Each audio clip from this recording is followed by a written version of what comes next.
Certificate तो sir खरीदा जा सकता है, बेचा जा सकता है। ठीक है, अपने भारत में जब परीक्षा आज होती है 10 बजे की पाली है तो उसका 9:30 पर पेपर लीक हो जाता है, क्वेश्चन पेपर।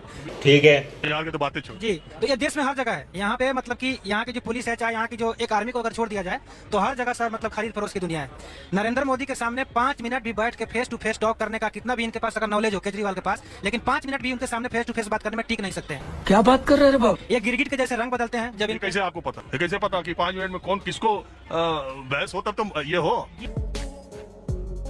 ऐसा बहस होना। एक व्यवस्था ये होनी चाहिए कि जो जिस पर आरोप लगा रहा है या जिसके बारे में जो ये माइक पर एक तरफा बोल करके मंच पर और प्रेस कॉन्फ्रेंस में चले जाते हैं, एक व्यवस्था होनी चाहिए कि अगर आप बहुत गंभीर आरोप लगाएं तो दोनों आदमी की बहस हो जाए उससे।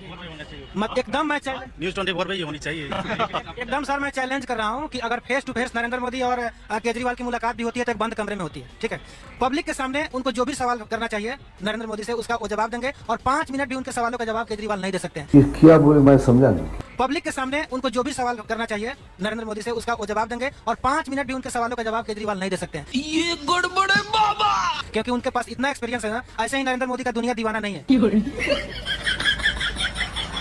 बच्चा 2 साल का वो भी मोदी मोदी क्यों करता है? दिलों पे राज करने के लिए कुछ करना पड़ता है। लोग ऐसे दीवानापन, मोदी का दीवाना इतना हो गया कि लोग जान देने के लिए तैयार है।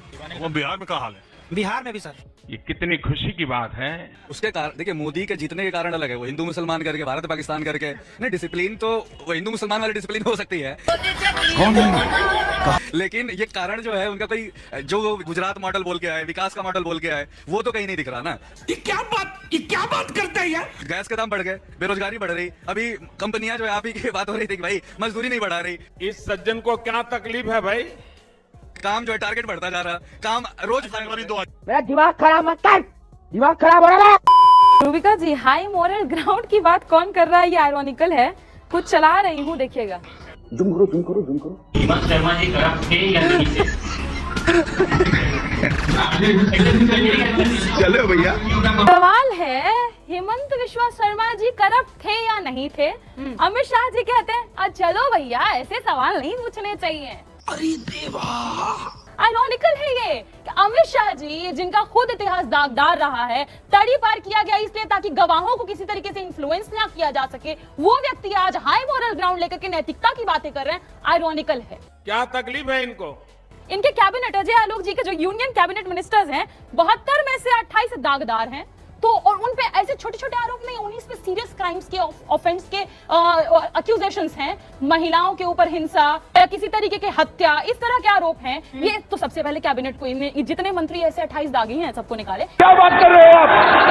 हेट स्पीचेस के भी हैं, जिस हेट स्पीच के लिए मोदी जी स्वयं जाने जाते हैं, उनके ऊपर भी अक्यूजेशंस लगे। चुनाव में, लोकसभा चुनाव में हर बार उनके ऊपर ऐसे अक्यूजेशंस आए। मोदी जी कब इस्तीफा दे रहे हैं? ये क्या बात करते हैं यार? और साथ ही साथ जिनके लिए अमित शाह जी ने कहा था चक्की पिसिंग एंड पिसिंग एंड पिसिंग, उनको तो आप डिप्टी चीफ मिनिस्टर बना करके राजनीति की रोटी सेकिंग करवा दिए। ये कौन सा वाला आपके पास ऐसा ग्राइंडर है जिससे कोई भ्रष्टाचारी तुरंत निकलता है और निकल करके डिप्टी सीएम बन जाता है? घूम फिर करके फिर तनाव आ गया। आपने कहा कि इन सबको भी रिजाइन कर लेना चाहिए, इन सबको भी करवाइए। लेकिन अब जब कानून बनेगा उसके बाद की बात है ना। ठीक है, मैं कह रही हूँ कि आप इसके फेवर में है कि नहीं है? क्या लालू प्रसाद यादव जी जेल जाने से पहले इस्तीफा सौंपते हैं कि नहीं सौंपते? यही हाई मॉरल ग्राउंड जिसका आप जिक्र कर रहे हैं। अभी मजा आएगा ना भिड़ो। प्रियंका जी, मुझे बेसिक सवाल का बेसिक जवाब पूछिए, दीजिए, पूछिए। है ना? मैंने आपसे ये कहा, हाई मॉरल ग्राउंड लेते हुए लालू जी ने इस्तीफा पद से दिया कि नहीं दिया? हाँ कि ना? हाई मॉरल ग्राउंड लेते हुए मोदी जी इस्तीफा क्यों नहीं दे सकते? हाँ कि ना? देना चाहिए कि नहीं? लालू जी के ऊपर देना चाहिए कि नहीं देना चाहिए? आप बताइए हमको। और वो देना चाहिए कि नहीं देना चाहिए? हाई मॉरल ग्राउंड पे हेट अरे आप ये मुस्कुरा के थोड़ी इधर उधर कर सकती है। मैं सीधा सवाल भाई, पूछ तो रही मैं हूँ, चिड़चिड़ाऊं सीधा ये सवाल को यहाँ पर उधर रखूंगी और मेरे सवाल का जवाब आपको प्रेम से देना होगा। पहले आप प्रेम से मेरे लालू सवाल का प्रसाद जवाब यादव दे ने दीजिए। मॉरल हाई ग्राउंड लेते प्रेम हुए से मेरे सवाल का जवाब इस्तीफा दे दिया दीजिए। कि नहीं दिया? भाई यहाँ पे क्या हो रहा है? लालू प्रसाद यादव अपनी पार्टी पर भरोसा करते हुए, दूसरी लाइन ऑफ लीडरशिप पर भरोसा करते हुए इस्तीफा देकर गए ना। उनको अपने आप पर कॉन्फिडेंस था। गए कि नहीं गए प्रियंका जी? बस एक ही सवाल है रूबिका जी, नहीं, क्या ये क्या बात हुई? ग्राउंड सिर्फ भाई लालू पहले के अब लिए कानून है? नहीं था, नरेंद्र मोदी के लिए मॉरल ग्राउंड लेते हुए वो जा सकते। मजा आया, मजा बहुत मुंडार मौसम। येदियुरप्पा कौन है? वो आपकी पार्टी के नेता हैं? कौन है येदियुरप्पा? उमा भारती कौन है? आपकी पार्टी की लीडर है? कौन है? प्रधानमंत्री मोदी। हाँ? देश के प्रधानमंत्री है ना? वो प्रधानमंत्री नरेंद्र मोदी को कहाँ जेल भेजा गया? नहीं देना चाहिए। मुझे घर जाना है, मुझे अपने घर जाना है। आपकी ही कम्युनिटी पर अटैक किया था प्रधानमंत्री मोदी ने। कहाँ अटैक किया? वो तो आप लोग डराते हैं, एमवाई को मजबूत रखने के चक्कर में डराते हैं। आपकी ही कम्युनिटी पर अटैक किया। मेरी कम्युनिटी पर कोई अटैक नहीं कर सकता है। मैंने इंटरव्यू लिया है, मैंने सवाल पूछा है। आपको देखना चाहिए, आप मैंने देखा है। बहुत इंटरव्यू देखिए। नॉन बायोलॉजिकल आपको बताए थे ना? बिल्कुल देखा ना आप लोगों ने। Non biological. हाँ, आपके पास व्हाट्सएप पर आता है प्रियंका भाटी सिर्फ वही मत देखा कीजिए, थोड़ा पढ़ा लिखा कीजिए, थोड़ा पूरा एपिसोड देखा कीजिए और फिर आया कीजिए और अपनी बात रखा कीजिए, सरकार नहीं होती है ना? सारे सवाल पूछे हैं। बस बस बस बस चुप हो जाओ, चुप हो जाओ। Strong women are someone I really admire and respect, always forever. So keep smiling. Thank you. You too. सरकारों के चेहरे बदल जाते हैं, चरित्र नहीं बदलता। ये मैं हमेशा कहता हूं। मेरा ये मानना है कि जो अभी चेहरे हैं ना, वो हमारे देश के लिए बहुत काम कर रहे हैं सर। अच्छा, हमारा देश बहुत तरक्की कर रहा है। आप मैं यकीन मानिए कि फॉरेन में आप तो गए होंगे। ये तो देखिए, फॉरेन का तो ठीक है, सारे लोग जिनसे मैं बात करता हूँ राह चलते, उनको देश के बारे में शायद इतना पता नहीं है, लेकिन ये जरूर वो जान गए कि विदेशों में भारत का नाम बहुत ज्यादा हुआ। खुद भी भारत से कभी बाहर गए हो चाहे ना हो, आप देश का कोई 3 काम प्रधानमंत्री नरेंद्र मोदी का जो अच्छा मानते हैं वो मैं बताना। बता देता हूँ सर। अभी मजा आएगा ना भिड़ो। एम्स कितने बन गए सर? ये तो आप भी जानते होंगे। पहले एम्स कितने थे देश में? मात्र मुश्किल से 3 ही थे शायद। अभी बता है भाई, एम्स हम लोग के लिए बना ही नहीं है। ये तो सबसे बड़ी गलतफहमी है, नहीं समझे? अब तुम ऐश्वर्या राय को अपनी बुआ समझो तो तुम्हारी गलती है। ये एम्स हमारे लिए, हम एक कॉमन आदमी के लिए नहीं है। आप बिलीव नहीं कीजिएगा, बड़े हॉस्पिटल में एक वार्ड होता है फिक्स कि ये सरकार के लोगों के लिए है, ये विपक्ष के लोगों के लिए है, ये डीएमएसपी सरकारी कर्मचारियों के लिए, मतलब पावरफुल लोगों के लिए। तुम चला आया मरने के लिए यहाँ पे। यही नहीं, अभी और सुनिए। तुमको अगर हार्ट अटैक आया है ना, तुम तनी एम्स में तुम जाके दिखा दो। सपोज को छोटा सा हार्ट अटैक आया है ना, दिल बाहर चल जाएगा निकल के भड़क तड़क के, तो शायद नंबर तुम्हारा आए कि ना आए नहीं है। लेकिन अगर एक मंत्री जी को कान में खुजली हो जाएगा ना, एम्स का एचओडी चलाएगा, हेड ऑफ द डिपार्टमेंट, कान डिपार्टमेंट, ईएनटी का एचओडी, सर कान में खुजली हो गया तो कोई बात नहीं, ऐसे ऐसे खुजला दीजिए सर, ऐसे ऐसे। हाँ हाँ ठीक हो गया, ठीक सर। अब तो जहाँ एम्स बना है वहाँ के लोग देख रहे हैं कि एम्स में क्या है। जब चीजें बनती हैं। अरे मैं ये नहीं कह रहा हूँ कि एक दिन में ये एम्स कोई एक दिन में नहीं बना, और काम बताइए। इंफ्रास्ट्रक्चर खड़ा हो गया। और काम क्या सर? और काम क्या सर? ये जुनून खत्म हुई है। 370 जो हटी है बाबूजी। चलो देर से आए, हम सोच रहे थे 370 पे क्यों नहीं आए। आप समझिए, हमने कह दिया, मान लीजिए एक इंसान ने कह दिया कि आप अपने घरों में तलवारें तेज करके रखो, और दूसरे एफआईआर नहीं होनी चाहिए, दूसरे काट रहे हैं भाई साहब। उस पर एफआईआर होनी चाहिए कि नहीं? नहीं होनी तो चाहिए। देखो, गिरफ्तार होना चाहिए कि नहीं? सब कुछ होना चाहिए, सब हुआ कुछ। कुछ अब कुछ नहीं हुआ तो भाई साहब ये तो अलग बात। हिपोक्रेसी की भी सीमा होती है। नहीं, अलग बात नहीं है, बात दोनों तरफ होनी चाहिए। आप अपने मैं ये कह रहा हूँ, ये हेट स्पीच की श्रेणी में आपके निगाह से आता है कि नहीं? अदालत तो अलग है। हेट स्पीच अगर कुछ भी होती है तो वो खराब है, हमारे देश की सेहत के लिए हेट स्पीच खराब है। विरोधी दे रहे हैं हेट स्पीच, कोई भी दे, XYZ, अगर फेवर वाले भी दे रहा है, बीजेपी वाला भी दे रहा है, या विरोधी दे रहे हैं, दोनों में अगर हेट स्पीच चल रही है तो वो अच्छी बात नहीं है। ठीक है। अमित शाह जी ने हेमंत बिस्वा शर्मा के बारे में क्या कहा था, और अभी उन्होंने कोनराड संगमा के बारे में कहा था जब मेघालय में इलेक्शन हो रहा था कि देश की सबसे भ्रष्ट सरकार है, और उन्हीं के साथ गठबंधन में सरकार बनाने, अब वो साफ हो गए। अब देखिए सर, ये तो पॉलिटिक्स है। अब जिसकी लाठी उसी की भैंस भी बोली जाती है, कहावत भी हमारी। जनता को आप मूर्ख समझना बंद कर दीजिए। इस प्रकार की बचकाना बातें किसी के गले नहीं उतरती, लोग मजाक उड़ाते हैं। ऐसे हालात में बेहतर यही है कि वक्त रहते इंसान सतर्क होकर अपने जज्बात को काबू में रखकर लाइक, शेयर एंड सब्सक्राइब जरूर करें, और इस वीडियो के बारे में आपका क्या ख्याल है नीचे कमेंट बॉक्स में अपना राय जरूर रखें। आपके ट्वीट की लंबी फहरिस्त है। नेपाल में जो जल रहा है, जो हो रहा है, उसको देखकर सुरेंद्र राजपूत बहुत खुश हो रहे हैं। वैसी अराजकता वो चाहते हैं हिंदुस्तान के भीतर भी पैदा हो जाए। पहले ही बता दो, नेपाल नेपाल है, हिंदुस्तान हिंदुस्तान है। हिंदुस्तान के साथ नेपाल का कंपैरिजन नहीं हो सकता। सुरेंद्र राजपूत ने एक दिन पहले ट्वीट किया, चीन के दोस्त प्रधानमंत्री नेपाल ने इस्तीफा दिया, अगला नंबर आपका है। उसके बाद वो लिखते हैं, वित्त मंत्री को दौड़ा दौड़ा कर पीटा गया। और उसके बाद एक के बाद एक करके न जाने कितने ट्वीट उनकी ओर से। नेपाल में नारे लग रहे हैं, वोट चोर गद्दी छोड़। अच्छा, और भी बहुत सारी बातें यहाँ पर उनकी ओर से लिखी गई हैं।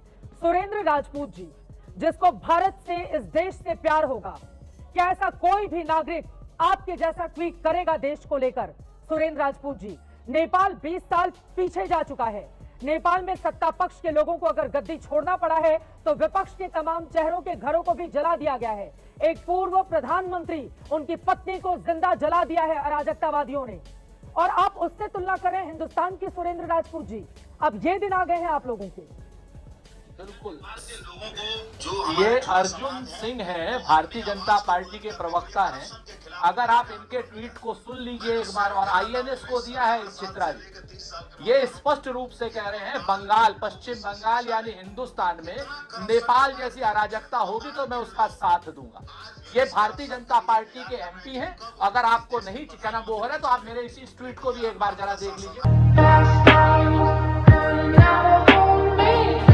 अगर आप बोल रहे हैं तो आप मैं इस चीज को लानत भेजती हूँ ऐसे एमपी को, मैं आलोचना करती हूँ उनकी, अगर वो इस तरह की बातें कर रहे हैं आप तो। लानत मत लोकतंत्र भेजिए। में चुनाव में जाइए और चुनाव जीतिए।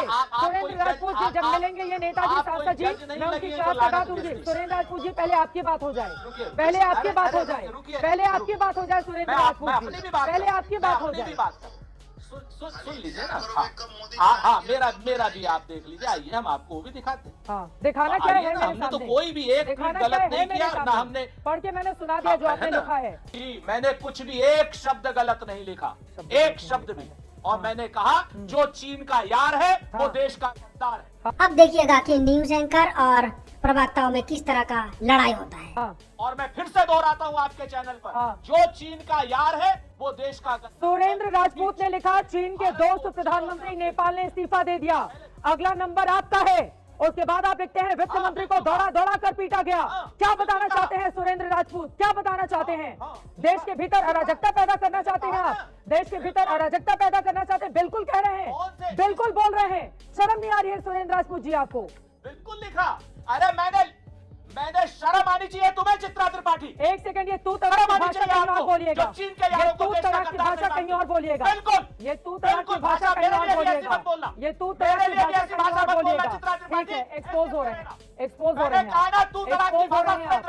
एक्सपोज हो रहे हैं आप। भारत विरोधी अगर कोई ट्वीट करेगा, भारत में अराजकता पैदा करने की कोशिश करेगा, बिल्कुल ये गद्दारी है, ये बिल्कुल गद्दारी है, बिल्कुल गद्दारी है, बिल्कुल गद्दारी है। तू तड़ाक कर लीजिए सुरेंद्र राजपूत जी, एक्सपोज हो रहे हैं आप, एक्सपोज हो रहे हैं आप। अराजकता से सत्ता नहीं मिलेगी भाई, यहाँ पे क्या हो रहा है? अराजकता से सत्ता नहीं मिलेगी। तू तड़ाक की भाषा इस्तेमाल करके महिला एंकर के खिलाफ, उसके बाद आप बता रहे हैं कि मैं सम्मान करता हूँ, नहीं चाहिए ऐसा सम्मान। देश का सम्मान सबसे पहले है, देश सबसे पहले है सुरेंद्र राजपूत जी। अटल बिहारी वाजपेयी की वो लाइन याद रखिए, नेता आएंगे जाएंगे, सियासत होती रहेगी, लेकिन देश सबसे पहले रहना चाहिए। सुरेंद्र राजपूत जी अपने दिमाग में भर लीजिए इस बात को। मेरा प्रतिवाद है एबीपी न्यूज से कि चित्रा त्रिपाठी नाम की पत्रकार जो है मुझे बोलने का अवसर नहीं दे रही। हाँ, तू तड़ाक करेंगे, बोलने नहीं दूंगी। अपनी बहुत इज्जत करती हूँ मैं, नहीं ये तू तड़ाक कहीं और बोलिएगा। कांग्रेस पार्टी में अपने महिला प्रवक्ताओं के लिए इस्तेमाल कीजिए। जुम करो। किसी नेशनल चैनल पर बैठकर उसकी एंकर को तू तड़ाक नहीं बोलेंगे आप, तू तड़ाक नहीं बोलेंगे आप, तू तड़ाक नहीं बोलेंगे आप, तू तड़ाक नहीं बोलेंगे सुरेंद्र राजपूत जी। इतनी हैसियत नहीं है कि आप मुझे तू तड़ाक बोले, अपनी हैसियत में रहकर बात कीजिए। शुरुआत में आपने तू तड़ाक किया है, शुरुआत में आपने किया है, शुरुआत में आपने किया है। आप अपने पार्टी के प्रवक्ताओं के साथ, महिला प्रवक्ताओं के साथ बोलिएगा, मेरे साथ मत बोलिए। अराजकता देश में चाहते हैं आप लोग, शर्म नहीं आती है? देश में चाहते हैं आप लोग, देश में चाहते हैं अराजकता। पढ़िए अपना ट्वीट, पढ़िए अपना ट्वीट।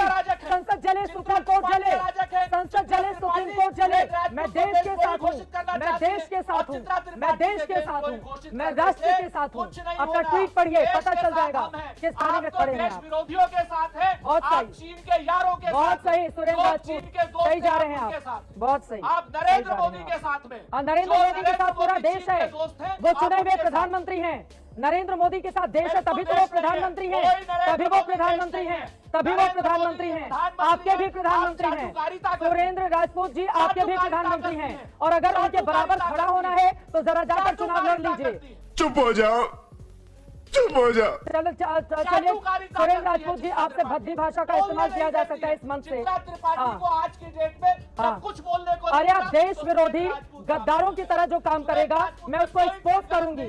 मैं इसीलिए बैठी हुई हूँ सुरेंद्र राजपूत जी, मैं इसीलिए बैठी हुई हूँ।